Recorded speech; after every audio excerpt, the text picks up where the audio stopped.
wanting to do for quite some time. We are here live doing the playoff previews for 2023. Dawson, welcome in. Yes, hello. Alrighty, so 6 games on tap, and I got to say that I'm a big fan of how they've changed the seeding because I remember prior to the 2021 season, they only had the 6 teams that were doing that, and now they've added the 7th seed.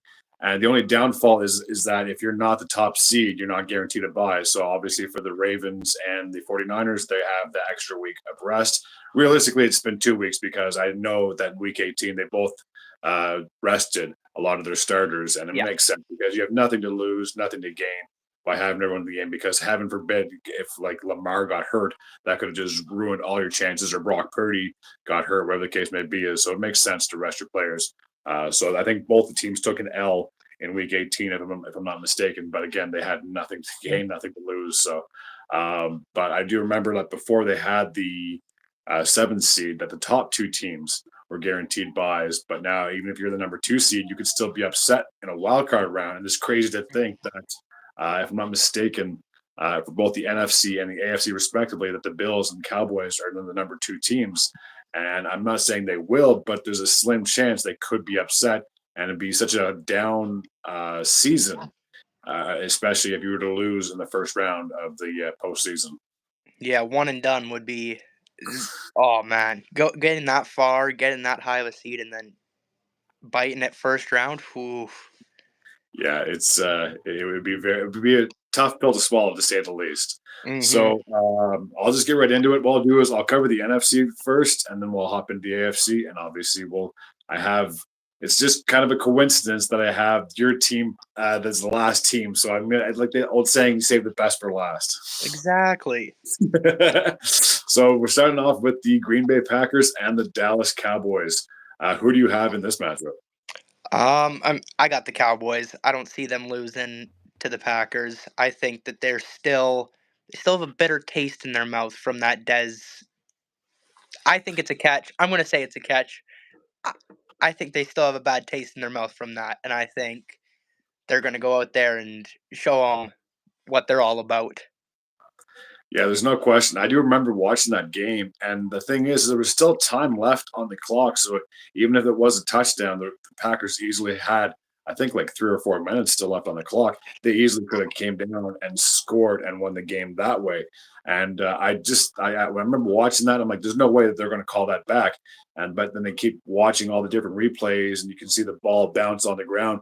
But I believe that it's impossible to have a perfect catch because I've seen a lot of replays, especially recently, where you can see the ball touching the ground, but because the person has a grasp on it, they'll deem it like a good catch. So it's like, well, why was it a good catch now? But like you brought up that whole Dez thing, because it bounced, it's just very confusing. Yeah, in the past few years, I think ever since that Dez kind of debacle, the ruling has become if you have control of it while you're going to the ground, even if it moves, if you've gained control, you're good. So even if it hits the ground and it nudges a bit, but you still have full control of the ball and you're not going to lose it, then it's going to be deemed a catch, which then it wasn't. If that catch happened on Sunday, did the Packers play Saturday or Sunday? I can't remember. I just wrote down the NFC side. I could check, actually. I got the tablet right here. But if it were to happen on that game, it would be a catch. If it happened in this time, it would be deemed a catch. Oh, for sure. There's no question. Like I said, I was very surprised when they called it back, and then you can see the whole sideline of the Cowboys just deflated, and you can see Dez like, what? Are you kidding me? And I mean, I can't really say I blame him. If I was in that same position, I'd be probably upset too. But how can it not be a catch? But I mean, the NFL is what it is, and we'll leave it at that. So the fun thing about this is that I've done a little bit of research on all of these matchups, and for the Packers and Cowboys, this is going to be their 9th time playing in the postseason, dating all the way back to 1966. I have this written down.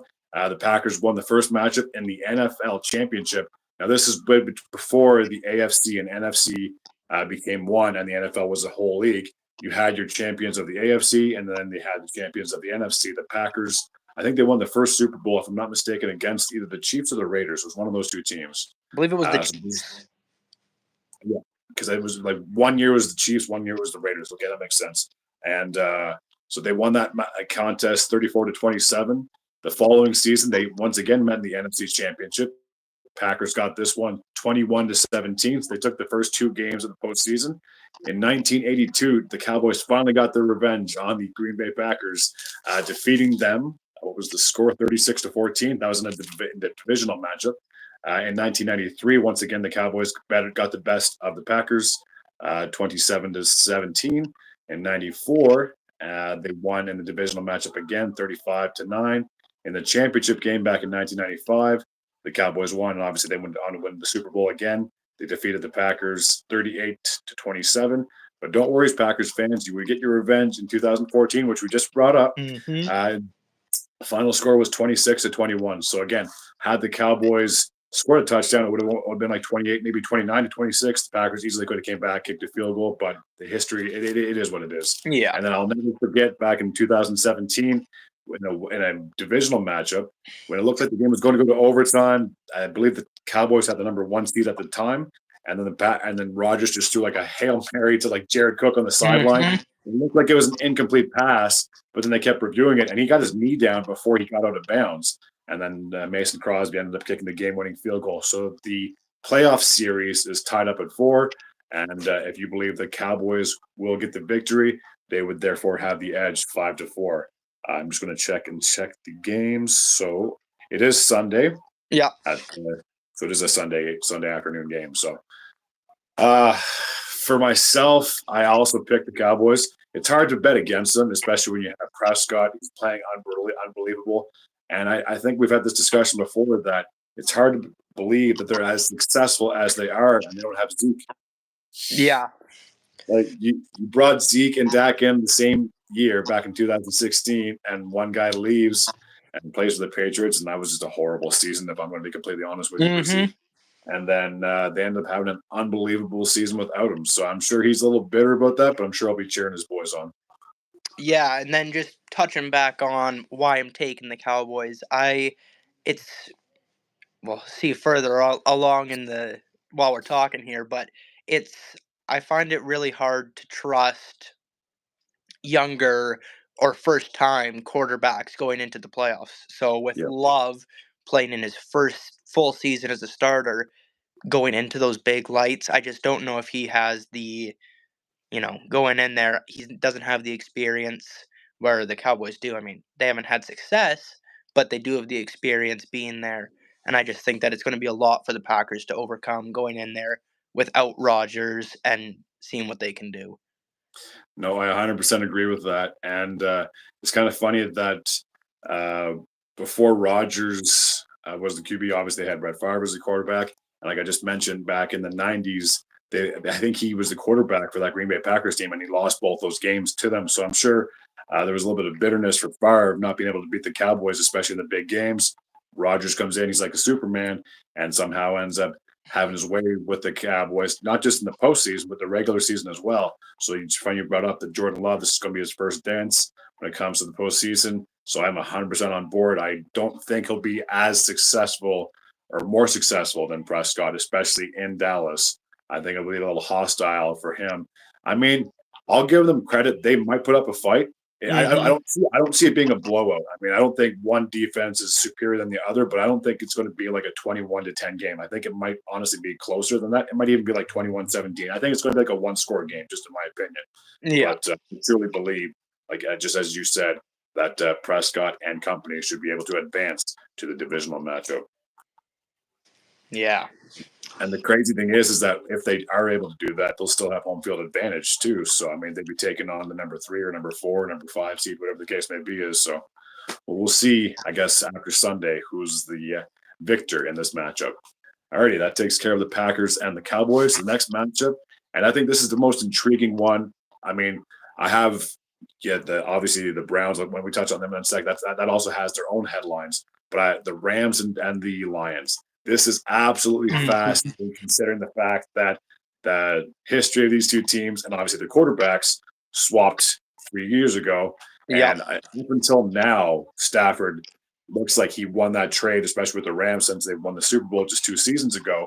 But Jared Goff, to me, has proven that he's got a bit of a chip on his shoulder. And I'm sure he would love to be able to stick it to his old team and say, listen, you guys gave up on me. Yeah, we went to a Super Bowl and lost to the Patriots. And that was probably the most boring Super Bowl. If I'm going to be completely honest with you. It's like Yeah, 13 it to 3 or was something like that. dreadful. Yeah, it wasn't even worth. It was unwatchable. So, but I'm sure after that, the Rams were like, man, this guy got us here, but he couldn't get us more than a field goal. And then I think that was like the year or two after that they ditched him. So I'm like, I guarantee that he still has some bitterness about the team that drafted him, and now he's playing against them. Uh, One thing that I found was fascinating with the Lions is that this is going to be their first home playoff game at Ford Field. The last time they had a playoff game at home was back in '93. So imagine waiting 30 years to go see a playoff game. That is Yeah. unbelievable. So I'll get your thoughts before we make our predictions. Yeah, with the whole, I mean, it's good to see that both teams are now succeeding with their new quarterbacks, right? So, I mean, Yep. obviously, you have Stafford going on to win the Super Bowl in his first year with his new team, but it's nice to see them now both having success. And I, at this current point, I'm taking Goff. I think Goff is playing better than Stafford. I think the weapons around him are better. I mean, with their running game and everything, they both have very high powered offenses, but I just like the Lions a little bit more, which is crazy to say with having the Rams have Cooper Cup and Puka. But I don't know. Something about those Lions. I like the Lions. They are a very good team, and as we mentioned, this is their first home playoff game. I know they were showing signs of life last season towards the end that they were looking like they may have been able to squeak in as a wild card, but unfortunately they fell short. So they were building off that momentum from last year into this year.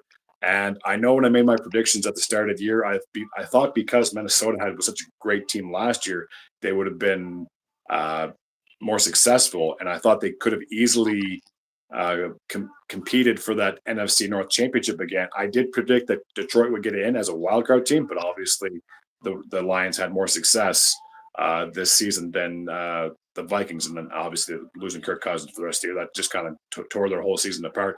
I mean, I'll get to give Josh Dobbs his credit; he did help them win like 3 or 4 consecutive games, but Hmm. at that point, it was kind of like too little, too late for them. Um, I'm going to be a little bold on this one, and I'm as much as I want to see the Lions win because the fans are well overdue to have some success in the Motor City. I just think Matthew Stafford. I don't want to say he has a chip on his shoulder because I'm sure he wasn't like bitter. I'm sure he probably just wanted to change the scenery because he didn't have that much success in Detroit. But I just think that him coming back into the Motor City, I feel like the fans are going to be conflicted because they loved him as their quarterback. Hmm. Now he's coming into their barn and playing against them. So I feel like the fans are going to be like, we don't want to lose, but I mean, if he were to win, I think that's going to be one of those situations where it's like the fans might be kind of accepted because they know he's talented. I mean, they Yeah. got to see him live for like 10 plus years in the city. So I'm going to be a little bold on this one. And I'd say Stafford comes into his old stomping grounds and pulls off an upset. And the Rams, I believe, will move on to the divisional crown. Again, I could be completely wrong on this. Goff could absolutely light it up. But yeah, I got to go with the veteran on this one. And I Hmm. know Goff has had some postseason success, like we just mentioned, how he went to the Super Bowl with the Rams back in 2018 or 2019. But I just think that Stafford, especially after that Super Bowl win, has kind of put himself on a little bit of a pedestal just for now. Yeah. Yeah. I completely understand that. I do. I'm taking the Lions this week. I think, like you said, their fans want it. They want it. I love Dan Campbell. I think that he's going to put the fire into his guys. I think the Rams. The only thing that scares me with the Rams is their corners. That I don't think that they're strong enough, like to for them to move on. The rest of their team is super good, but their corners can be a little suspect, and I just think that Goff might take advantage of that and maybe pick them apart a little bit. So I think that at the end of it, I think it's going to be really close. I could see it being, I think, relatively high scoring. I'm thinking like a 31-27 type game, but I think the Lions are going to pull that one out. I'd be happy for them. I don't have a dog in this fight. Like I said, I'm just going with my crazy instinct. If the Lions went on, I'd jump on that wagon. I mean, like they've been waiting over 30 years for this Mhm. moment. Yeah, they've made the postseason a couple times as an away team, but they've never been able to get a victory. So I'm sure they would love to give it get a W by the end of the game. And I'll just take a quick little look, and that game happens. Oh, did I get out of the score sheet? That's a Sunday night game. Yeah, So it's the it'll Sunday be a night prime game. time. Fantastic. So that'll be viewed by many, many people, I'm sure. Mhm. Perfect. Okay, so the next matchup that we were going to discuss is the Tampa Bay Buccaneers and the Philadelphia Eagles. Now, before I even get into this, I'll let you have the floor because I got a lot to say about the Eagles, and isn't nice. Yeah, I'm kind of on the same page. I think this is one of my favorite games of the week. I'll be watching this one very closely. I being a Browns fan, I love Baker. So, obviously, I'm rooting for the Bucks. Do I think they're going to win? Yes. I think the Eagles are fraudulent. I don't think that they're a good team right now. They're hurt. AJ Brown is going to be a shell of himself after that knee injury. Hurts has a broken finger or something. They're banged up everywhere. They're falling apart as we see it. I just don't see them winning. I just don't see them putting it together. I don't. Not at all. I should have also mentioned this before before we continue with this is the only other time that the Rams and the Lions met was back in 1952, so well before my time. And Detroit won that matchup 31-21. That was a divisional matchup as well. So Detroit is up 1-0 in that playoff series. So that was just a quick little side note I forgot to mention. But yeah, getting to this matchup, man, after like this first half of the season, I honestly thought that the Eagles were the team to beat in the NFC. Mhm. There's no way anyone's going to be able to go into Philadelphia and take them down. But ever since they lost to the 49ers, they've been going like completely downhill. And they got smoked by the Giants in week 18. I think they were down like 21 nothing at halftime. And just like, are you 24. kidding? Yeah, just like 24 nothing. what? Yeah. You guys are the defending NFC champions, and you're going into the playoffs and you're stumbling. Like if they didn't get their 11 wins at the start, I don't even know if they would have made it in the wild card. Like it No. was bad. Um, as much as I want to give the Eagles a dying chance, because the only thing I'll say with them, if they have a slim pick of chance, like I'll say Buccaneers all day. There's no question about it. But the only way they could get in is if, like you said, if they have a healthy AJ Brown, if Jalen Hurts. I remember seeing him on the sideline and he could barely like have his Oh hands yeah. open. If he can like maybe get some type of numbing cream or like some type of shot or adrenaline, whatever it is, they might be able to because that with the whole tush push or brotherly shove, especially with those 4th down and 1 conversions. I guess the only thing I'll give them the chance, the only reason I would say the Eagles might have a chance is because that NFC South was like so weak all year. And I know like Baker has shown great shine, or has shown great, has shown signs of greatness. Yeah. But then there's other games that you thought that I thought Buccaneers would have won, and they didn't. They didn't even come close, and they didn't even get a touchdown in their last Mhm. game. Just all 3 field goals, and you were playing against the worst team in the NFL. So, I mean, if the Bucks played the way they played against the Panthers, the Eagles probably have a chance to make going an upset.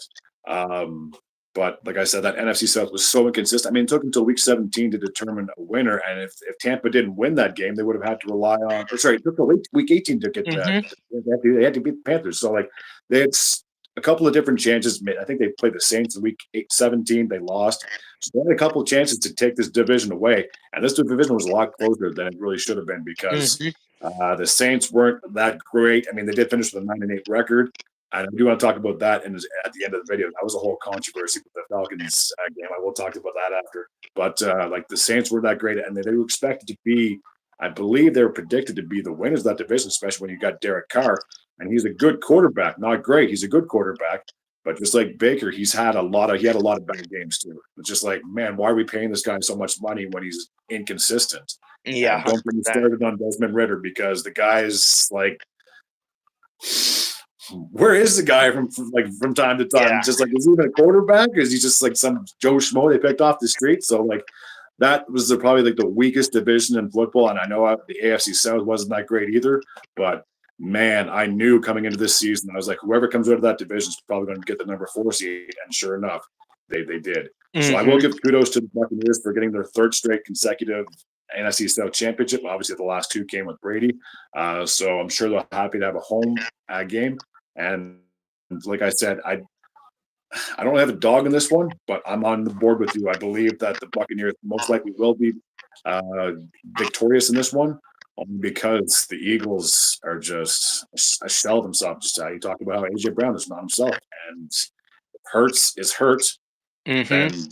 Then they can just take their season, and they might as well just not even fly to Tampa for this game. They might as well just have this and be like, just give Tampa the victory and just let them go into the divisional matchup. So yeah, just brutal. Like for a team that had Super Bowl aspirations, if they don't get out of the first round, they're going to have a lot of questions, especially when it comes to management, coaches, players, whatever you want to call it. Because I remember watching the Nick Sirianni, that's how you pronounce his name, the coach, Their coach Nick Sirianni. Sirianni, and he just looked absolutely like deflated when he was Mhm. being asked about their last game, and you could just see like his face was just like he just looked like he was just dead. Yeah. Yeah, I think definitely the coaching is one of their main issues right now, especially like just with AJ Brown. He's very unhappy. The guy is they're just not drawing up the right kind of plays. They're not calling right plays. Like if you watch the game, it'll be like 3rd and 8 and they'll run a handoff or something like that. The play calling is just not there right now. I think if they do end up losing this weekend, I think that they blow up the coaching room and maybe get some new guys in there. But I guess we'll see what happens. But I think the Bucks will definitely take care of business this weekend. The one thing I find about quarterbacks nowadays is they're not as ballsy as they were. So, like, I'll give it a quick example. I'm not trying to use this because he played for Denver, but obviously Peyton Manning. Whenever he got up to the line of scrimmage, like everyone, I was always told he was like a coach on the field because he would Hmm. be telling the players what to do. He could read the defense. He would change it up. So, say if a coach wanted to run a draw or whatever it is, he'd be like, "No, I'll put it in my hands. I can already tell that defender's going to come try to sneak in, come get me, or they're going to back off. So instead of Hmm. throwing a pass play, we're going to run it." So like an audible, that's what it is I'm trying to get to. Not a whole lot of quarterbacks want to do that. They'll just listen to their earpiece to whatever the coach says. They tell their teammates that, and they just run the play. So Hmm. I just kind of miss the being able to change that up because I feel like players. I don't want to say that they're scared, but I just feel like they're they're probably. I guess scared is the kind of word because they could lose their job, especially if Hmm. poor performance or they get benched, like Russell Wilson.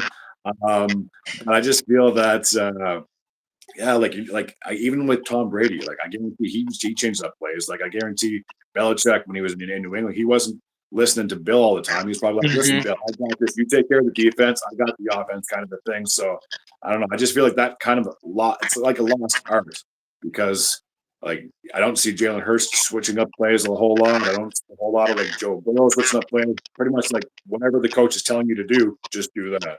Yeah, and you'll see quarterbacks like these days. You'll see them like look at the sideline and like tap their helmet that it's not working, and they're Yeah. like, "I need a play to call here."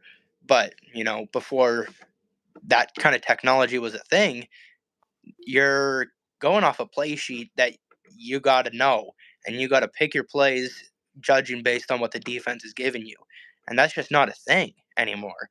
They're they need like the guidance, which I agree with you. I enjoyed seeing people switch out of a play because it was they didn't think it was going to work, and then they end up changing the play and throwing a 30-yard pass or something like that.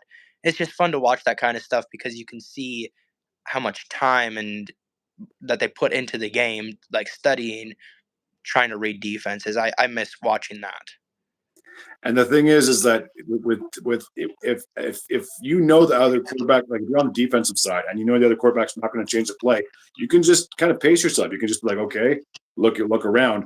But Mhm. when you had like the Brady's and the Mannings, I'm sure other quarterbacks infamously did it, but nothing really comes to mind. For some reason, those are the only two guys that really stick out to me.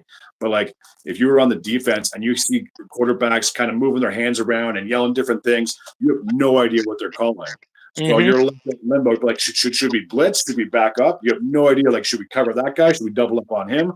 You have no idea what's going on because he's just kind of yelling and screaming all over the place. You have no idea what's happening. So that's the one thing that I, just like you said, that I missed because now it feels like defensive guys are just like they're locked in. They know they're like, Mhm. okay, the quarterback, he's not looking at me. He's not like pointing. He's not doing any of that stuff. So I'm just going to make an assessment and then be like, okay, I can tell they're going to run a draw. They're going to throw a slant or something like that. Yeah, yeah, 100%. Okay, so we agree on 2 out of the 3 NFC picks. Let's see how we do with the AFC side of things. So the Pittsburgh Steelers, who made the postseason for the first time since Roethlisberger was eliminated by the Chiefs back in 2022, they now have Mason Rudolph as their QB, and they're heading into Buffalo to take on the Bills. Your thoughts? Mason Rudolph, woo! Let's go. I mean, come on. What are we doing here? In the playoffs? I'm taking the Bills. I mean, I I don't like the Steelers. I'm just gonna put it out there. I never liked the Steelers. I don't care if they're 12-4 or whatever, 12-5. I ain't gonna like them. I like the Bills. I don't like Rudolph.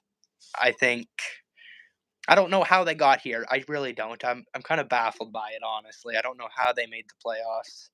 I think I don't know. It hurts me to say that like if the Browns played them, it would be close. It would be because that's just who the Steelers are.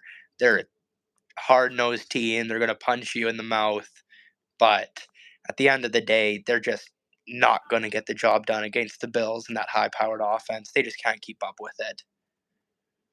No, I 100% agree with you, and I guarantee things would have been different had the Bills lost to the Dolphins. Obviously, the Dolphins would have gotten that home game instead.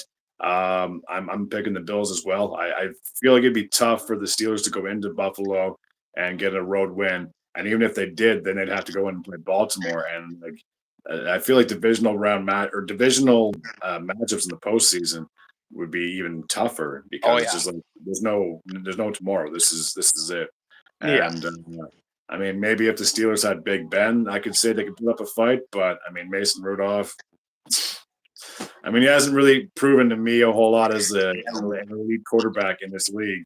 And because the guy they had was not Trubisky, but Pickett, Pickett. wasn't it? Yeah, Yeah, Pickett. and he's hurt. I believe he's hurt. Yeah. Yeah, because there's no other reason why he wouldn't be the quarterback because he was the guy who was supposed to be the new face of the franchise, kind of a Hmm. thing. So. Yeah. Yeah, so I'm not giving a whole lot of love to the Steelers in this particular matchup. I believe Buffalo should advance, and then just like we talked about the Cowboys, as long as Buffalo wins, they're guaranteed at least one more home game before hopefully advancing to an AFC championship. I didn't get a chance to touch on this. I'll just do this real quick. Back to the Eagles and the Buccaneers. So Yep. this would be their 6th matchup in the postseason. The first time they met was back in 1979, a divisional matchup. The Buccaneers took that one 24-17. In 2000, in a wild card matchup, the Eagles would win 21-3. I apologize.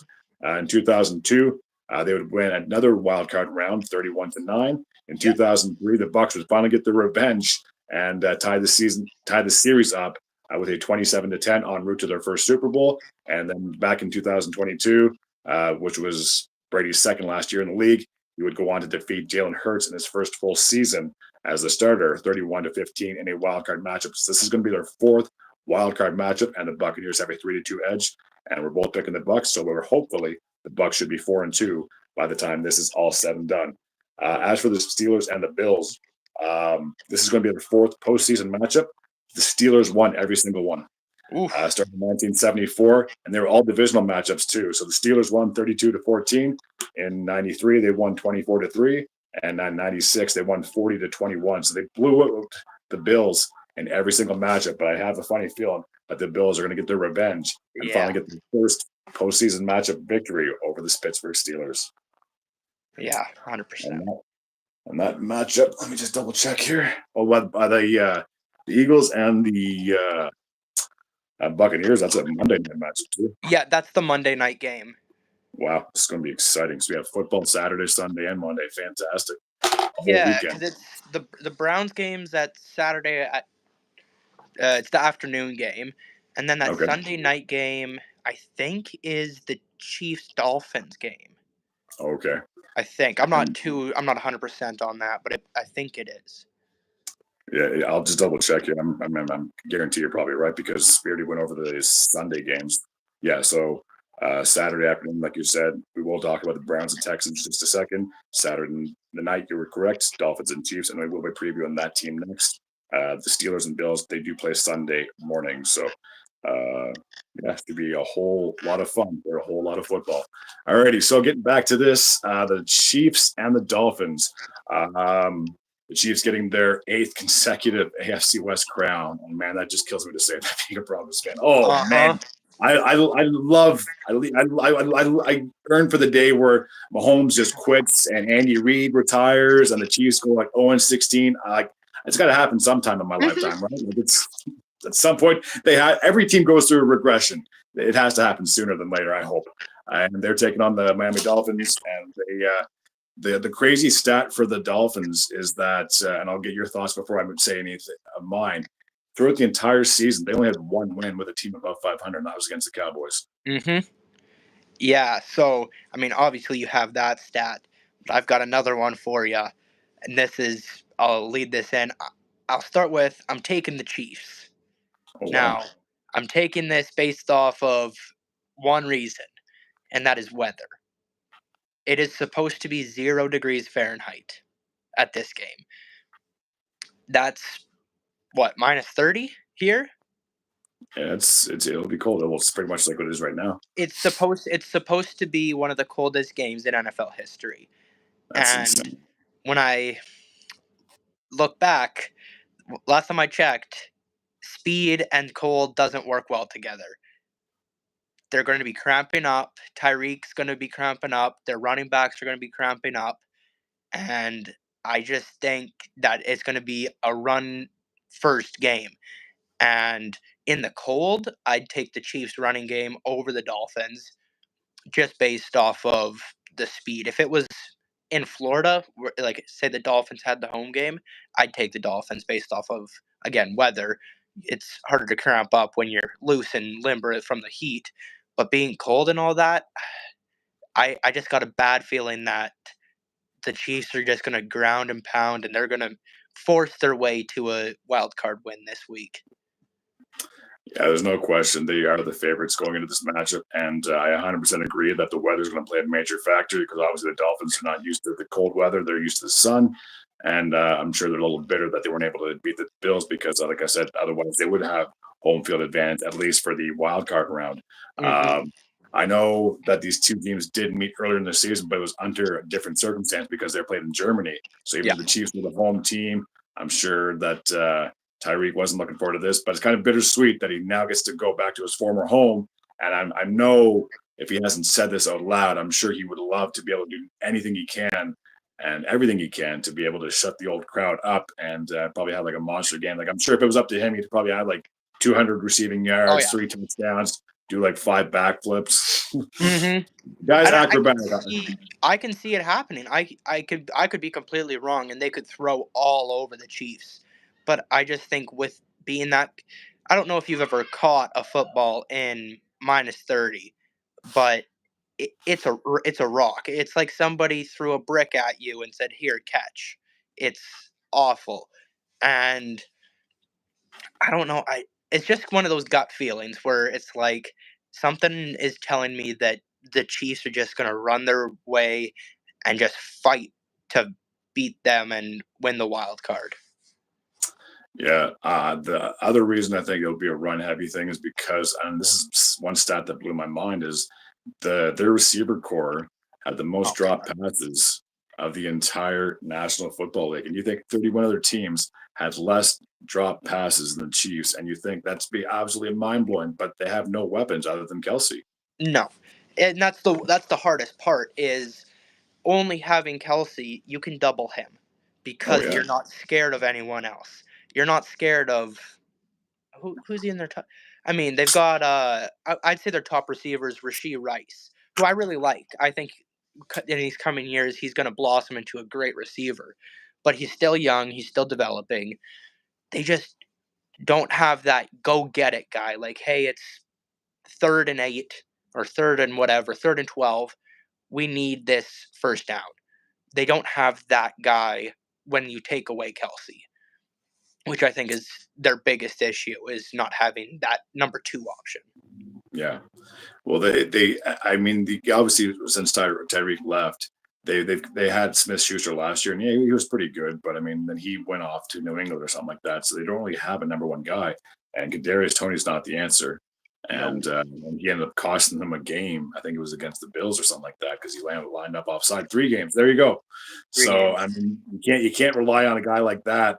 And as long as, like you said, if you double up Kelsey and you make sure Mahomes can't run out of the pocket, like that could be the only way the Dolphins could possibly pull off an upset, is if Kelsey had less than like 100 yards or less than, I'll say if he has less than 100 yards and no touchdowns, and you can limit Mahomes in his running attack to like less than 50 yards, you have a chance to pull this one off. And like you said, if Tyreek can have his way with their corners, then he very well could score a touchdown or two, and the Dolphins could see themselves advancing. But when you look on paper, if I was a betting man and I had to bet my money on Tua or Mahomes, I mean, Mahomes he's gone to 3 straight Super Bowls. He's won 2 of them. So, I mean, he knows what he's doing. This isn't new to him, and I'm sure that he wants to leave. Like, he's not going to retire anytime soon, but I'm sure he wants his legacy to be just as successful, because there was always that comparison about him and Brady. Obviously, they played in the Super Bowl. Brady got the better of him, and now Mahomes wants to try to chase those 7 rings. He has 2 of them right now, and he's still only in like his mid-20s. So if this team can maintain the core, I mean, I know Kelsey's not getting any younger. I think he has to be in his 30s, if I'm not mistaken. Yeah, he's low 30s. But I mean, if they can draft well or get some decent free agents, this could very well be a dynasty. Like this could very well be the next, this could be the next Brady Belichick kind of thing. When you have Andy Reid, who is a genius when it comes to his coaching. I mean, there's a reason he's had as much success as he had, and now that he's switched over to the Chiefs, being a former Eagles coach, he's now defeated every single team in the league. So he obviously knows what he's doing. He has a pretty good game plan. So I'm on with you. I'm with you on this one. I 100% agree that the Chiefs should be able to advance to the divisional round matchup. A little side note here. So this is going to be their 4th postseason matchup. Ironically, the Chiefs have never beaten the Dolphins in the postseason. 1971 division. Yeah, I was going to say the streak's coming to an end. 1971, a divisional matchup. Miami won 27-24. 91, I believe that's when Marino was the quarterback. They won 17-16, and then once again in '94, a wild card round, 27-17. This is going to be their 3rd wild card matchup against each other, and yeah, I believe the Chiefs are going to finally be able to put a 1 in that column when it comes to a playoff victory. All right, now for the game of the week, 100%. As we have your Cleveland Browns taking on the Houston Texans. Before I say another word, the floor is yours. I'm scared. I am. I'm scared. I was talking to a bunch of my buddies last week before it was determined whether the Jags or the Texans were going to win the division, or even the Colts. I wasn't worried about the Colts, but I told them all, I was like, I'm scared of the Texans. They're young, they're eager, they're fresh, they want it. I think the Browns will win. I do. I'm not going to go against my guys. I'm just not. But if there's one team who I think could walk in there and just blow the roof off of us, I think it's the Texans, just because of how explosive they can be. I mean, we've seen it last week. First play of the drive, they just threw a 75-yard touchdown, and just like that, it was 7-3. It ended up being, but it takes one play like that where it's just explosive, and I'm a little scared. I'm a little worried, but I think the Browns will take care of business. I think the defense will get home, Stroud's been really good at taking care of the ball this year. I think he only has 5 picks on the year, but I think they do snag one from him this weekend. Kind of the same thing with Jordan Love. You're taking a rookie quarterback or a young quarterback, putting him into his first playoffs. It's really hard for them without the experience going into there. So I think the Browns will take care of business, even though they're not at home. I think that they'll get to Stroud enough and end up pulling it out. Yeah, I agree. And I read this stat earlier this morning. It blew my mind. Was obviously Joe Flacco being the quarterback of the Browns now. He's never lost a wild card round. He ain't losing a playoff game this year. Super Bowl. Super Bowl or bust for the Browns. I agree with you that they should be able to go into Houston and get a victory.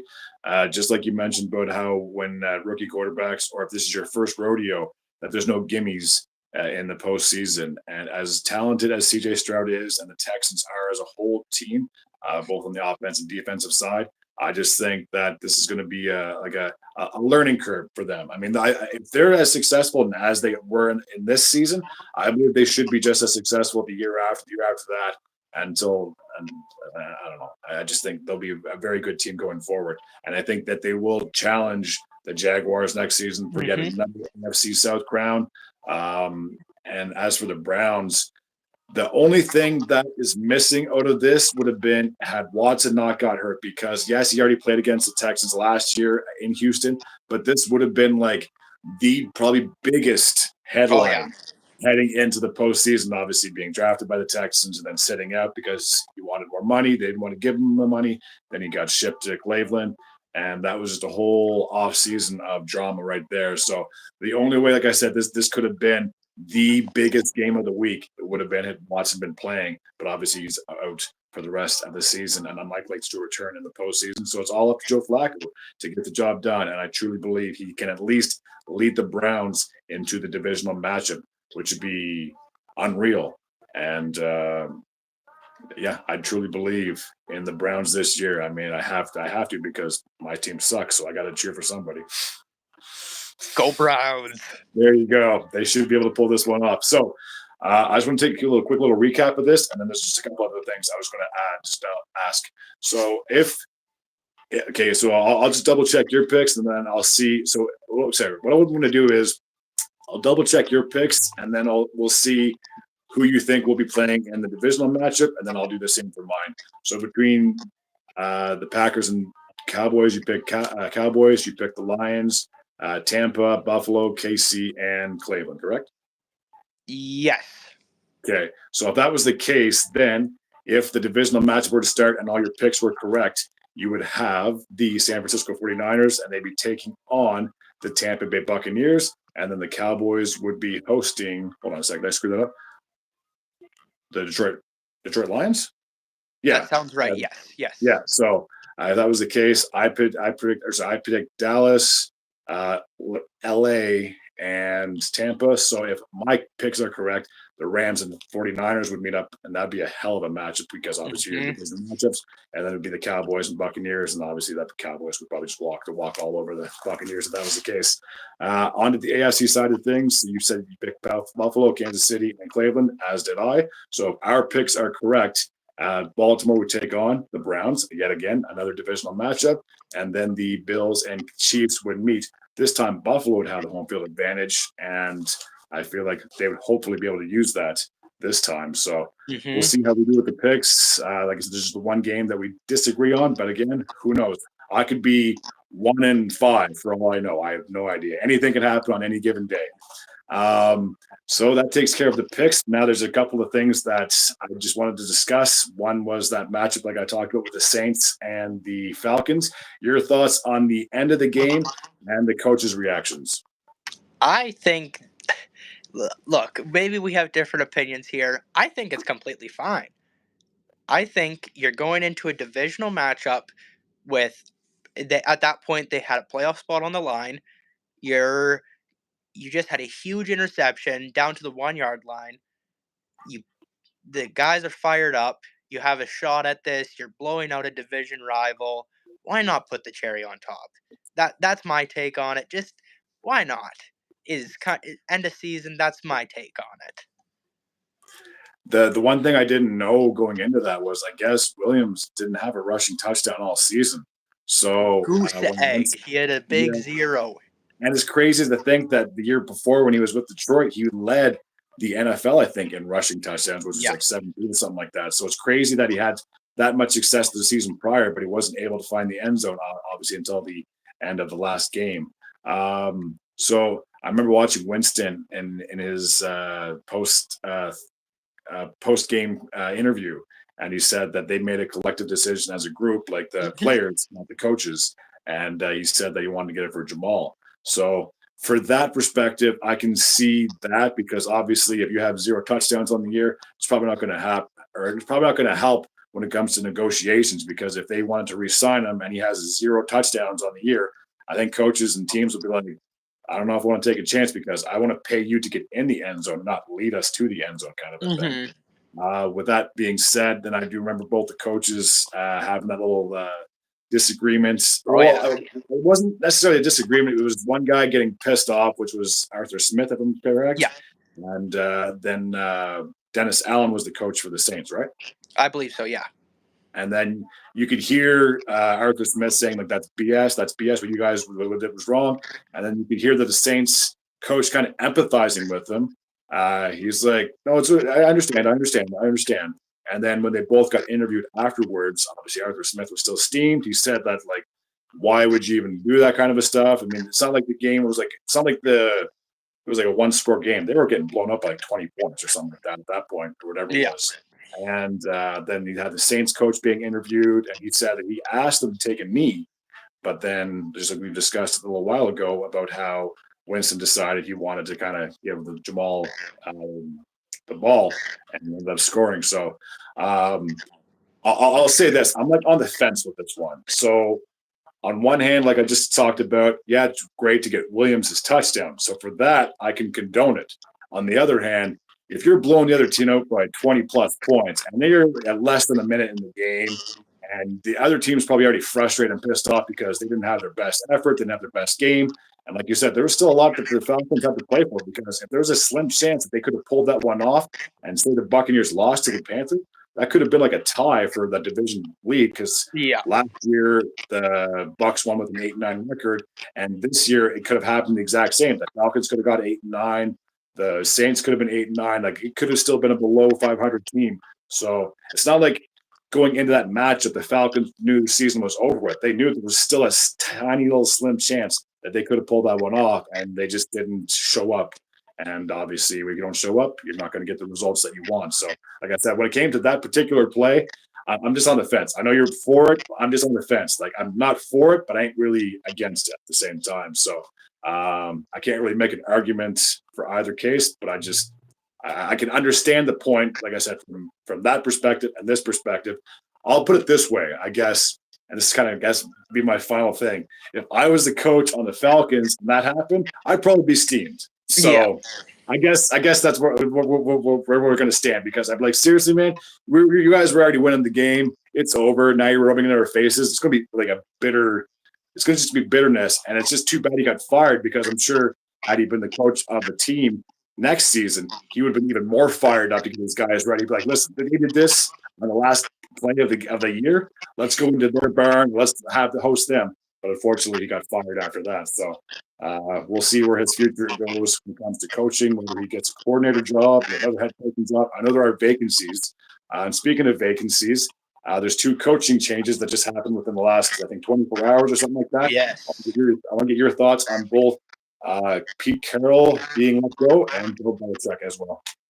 Yeah, so regarding both of those, I think it's kind of the same thing for both of them. You had these years of success in the 2010s, and then your franchise quarterback leaves, right? Seahawks lose Wilson, Patriots lose Brady. Face of the franchise is gone, your legacy quarterback's gone, and then all of a sudden you're not playing good anymore. Your team starts losing.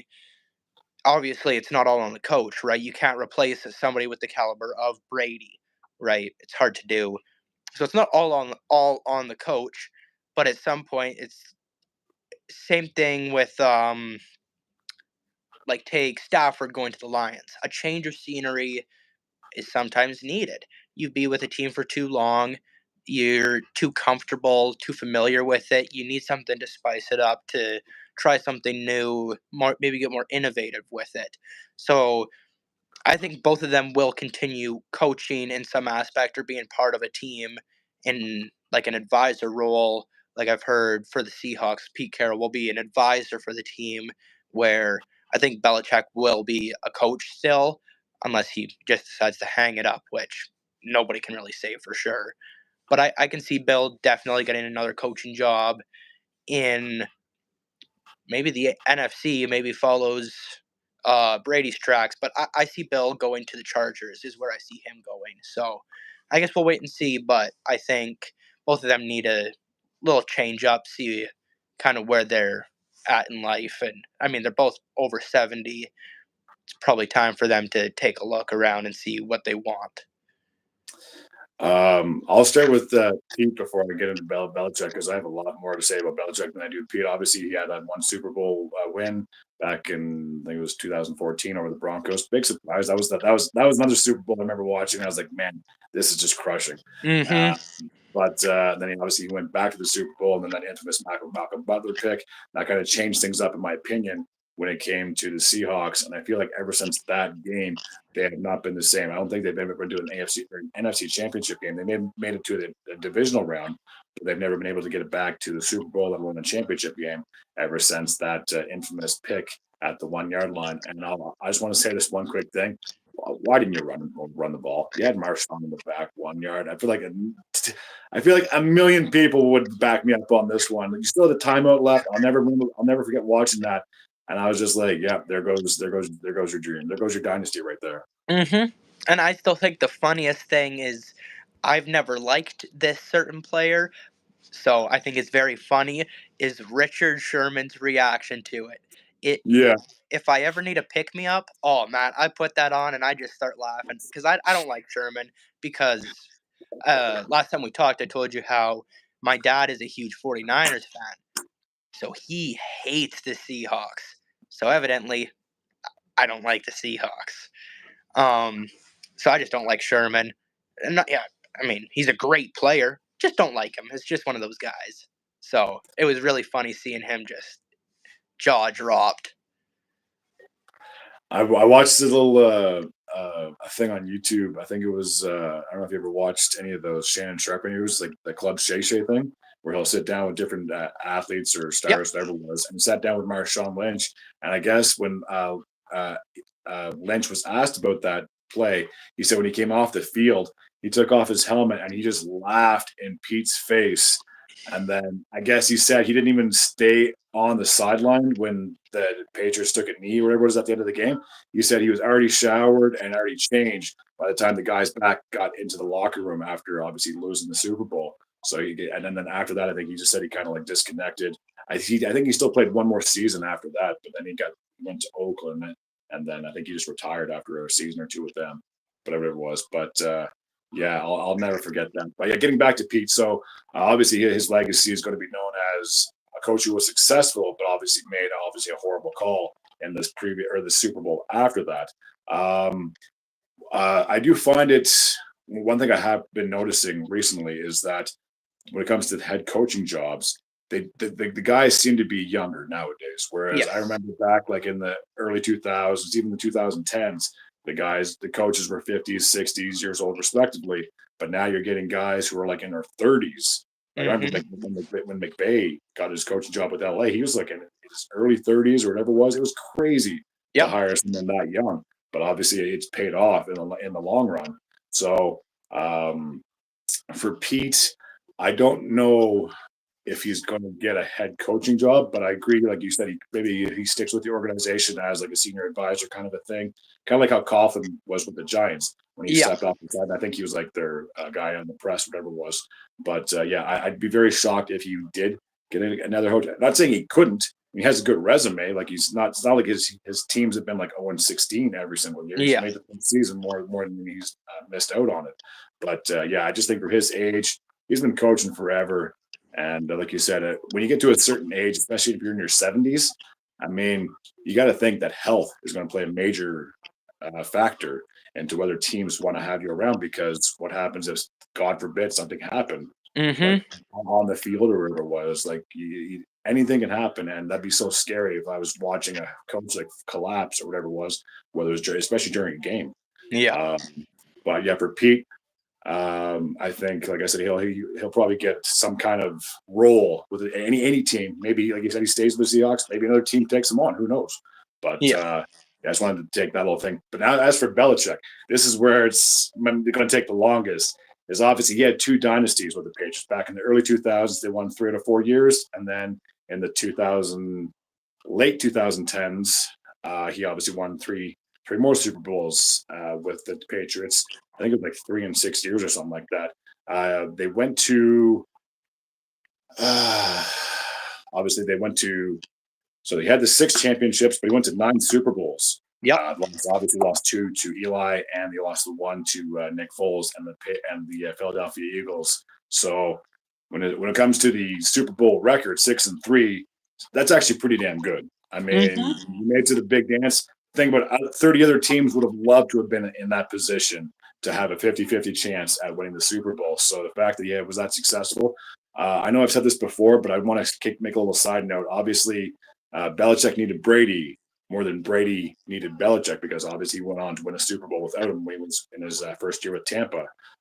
But with that being said, there's no denying that Belichick's defensive minded is probably one of the best Mhm. that we've ever seen. And I know we've always talked about like the GOAT when it comes to players and stuff like that and all this other jazz.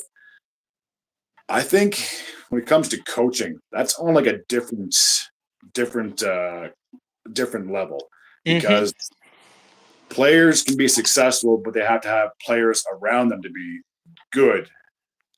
A coach, you need the entire team to be good in order to be successful. So Mhm. if you don't have a good quarterback, or you don't have good receivers, you don't have a good defense, you're going to be known as an okay or average coach because your team was okay, but they never got over the hump. But for Belichick, like, he just took that Patriots team from here to there, Mhm. and I don't think he gets as much credit because obviously Brady wasn't his quarterback when he was playing. But you got to give him a little bit of props. I mean, he clearly had some type of say. I don't know if he had a GM role. He may have, but I'm sure he had some type of factor when it came into what players they want to bring in, what players do they want to draft, what players do they want to sign, what players do they want to bring back, whatever the case may be. Is so there's no question that he'll be forever known as probably one of the greatest coaches ever. And I Mhm. feel comfortable. Like I said, when it comes to players, it's hard to say this player's the GOAT. He may have been great during his time, but again, if he played in a different era, would he have had that much success? And I'll just make this quick little side note. Had Brady played like in the 80s when Joe Montana was the quarterback of the face of the franchise of the league, would Brady have been as successful as Montana? But like I said, when it comes to quarterbacks and players of certain eras, they're great for their time. But Yeah. again, it's hard for me to debate when it comes to players being the best ever at the sport because they were great during their era. Yeah. Yeah, and I think, like what you were saying, I think coaches is very different than players, because you could stick a coach from, like, I mean, these days you couldn't, but whatever, 5, 10 years ago you could. You could take someone that coached in the '80s and put them in now. Whereas now it's a different game out there. You have these young, offensive, innovative coaches who are finding new ways to elevate their team's game. Like, you look at, let's say, the Dolphins with Mike McDaniel. He's finding these new ways that he can get Tyreek in motion, so he almost has like a CFL head start where he's already running by the time the ball is snapped using motion, which we haven't really seen before. So you have these new guys who are innovative and almost take it as more of a fun thing, trying to get their guys to try something new to see if it works, and it has been. So I think the further on, like, these next few years, I think we're going to get younger and younger coaches trying to get that more offensive minded in there. Yeah, there's no question. And I mean, I feel that with the way that the league is growing and developing and whatever you want to call it, I think the younger coaches, it might honestly be the better way. I know before it was like, no, you got to go with the guy who's had experience, who's been around football for like 30 Mhm. plus years. But like, you don't really need someone that's been around football that long. You just need someone who knows football. You don't need to study it for 40 years, and then all of a sudden you can get promoted from whatever you're at to getting a head coaching job. Because Yeah. there's a lot of core coordinators that are probably in their 30s, and like that goes from offensive, defensive coordinators, and they get hired as head coaches as well. So like, it's not like they're just getting some Joe Blow off the streets to be the lead guy of their team. Like these guys, they start from the bottom and then they go Mhm. to the top. And maybe for some guys, it takes longer than others. But like you said, you're getting a lot of younger coaches nowadays. So maybe these guys are like coming out of college kind of a thing, studying the game of football and then getting in that. Whether you want to, they obviously have to have something that they're passionate about, whether it's defensive, special teams, quarterbacks coach, whatever the case may be is. And like I said, you don't have to study that particular field for a decade or more in order to find success in a coaching job. You just have to know a thing or two about it, in my opinion. Yeah, yeah, 100%, I totally agree with that. Crazy. Well, I think that might be put a recap on. I think that might be it for now. But I got to say, I really appreciate this. Thank you very much for coming back on. Yes, of Um, course. I'm hoping that if you're not too busy, we can do this again next week when it comes to recapping the wild card round and previewing the divisional round as well. Yeah, 100%. You'll let me know, I'm sure. So, I'll probably be free, so Sounds great, man. Well, I really appreciate you taking the time out of your day to do this, and hopefully you can stay warm over the weekend. yeah, please. Go Awesome. Browns. There we go. Hopefully, next time we talk, we'll be talking more Browns football, and they should be hopefully heading their way to one of the top seeds in the AFC. Alrighty, Yes. Brad. Thanks a lot for doing this, and we'll keep in touch. Alright, sounds good. Thanks, Ian. Take care.